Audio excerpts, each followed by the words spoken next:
In 1993, the first UFC was held in McNichols Arena in Denver, Colorado, and it was really basically to settle the question, who would win in all these various fighting styles, which fighting style was the best. And you had fighters who came in and they represented one individual unique style.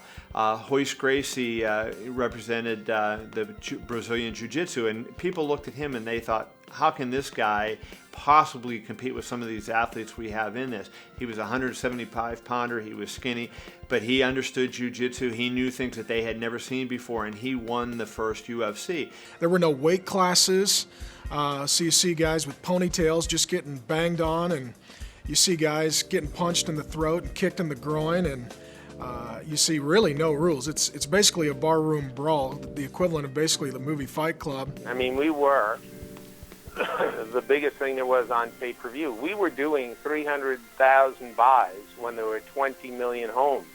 There's now 65, 67 million homes. There's now 3 times as many homes. And they rarely get up to those kind of numbers. We were doing it then. We would, I think we were on a great growth path. We had great fighters. It was an incredible time. It really was. Where people really wanted to see it, really believed in it, and very, very exciting time. And certainly if it hadn't become a silly political issue, there's no question it would have been a huge, huge sport. It was already. There was a time when we refer to it as the Dark Ages, when the politicians started to take notice of this, and they got kicked off of pay-per-view. Few knew about the sport because it was banned in nearly every state, called too violent by some, including one of the most powerful lawmakers in Washington, Senator John McCain.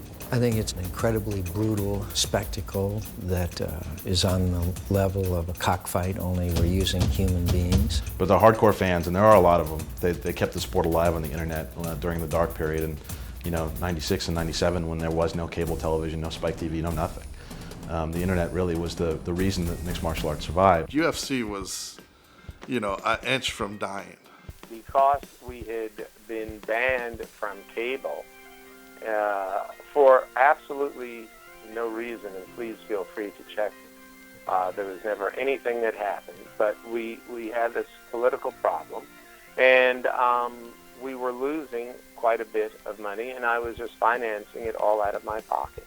It's one of those sports that was underground for so many years and was only watched and written about and talked about by a small cadre of people who collected on the internet. Lorenzo and Frank Fertitta are casino owners in Las Vegas. Their family has a tradition in Las Vegas of being in the gaming industry.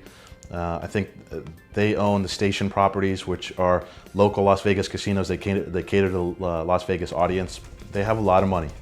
You're talking about casino owners, that's sort of synonymous. But the Fertittas got really excited about the sport of MMA. They decided they wanted to take a look at buying the UFC. It was a great buy. The UFC really was nothing at that point except a name that people sort of remembered from a decade before. And they came along because, their buddy Dana White said, look, this is a great opportunity, let's purchase it.